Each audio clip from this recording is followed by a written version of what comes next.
आगामी पालिका निवडणुकांच्या पार्श्वभूमीवर ठाकरेंची शिवसेना ॲक्शन मोडवर आहे। ठाकरेंच्या शिवसेनेच्या जिल्हा प्रमुखांची बैठक झाल्यावर ठाकरेंच्या शिवसेनेच्या आमदार आणि खासदारांची बैठक सुरू आहे। या बैठकीत बोलताना उद्धव ठाकरेंनी भाजपवर जोरदार निशाणा साधलाय। भाजपचं जहाज ओव्हरलोड झाल्यानं ते बुडणार असल्याचा दावाही त्यांनी केलाय।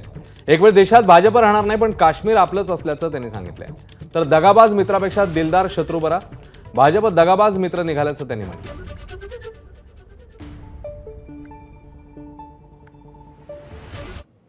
तर उद्धव ठाकरेंच्या टीकेला आता उत्तर दिलेलं आहे उपमुख्यमंत्री एकनाथ शिंदेंनी। उद्धव ठाकरेंचं जहाज बुडतंय असं शिंदे म्हणतायत।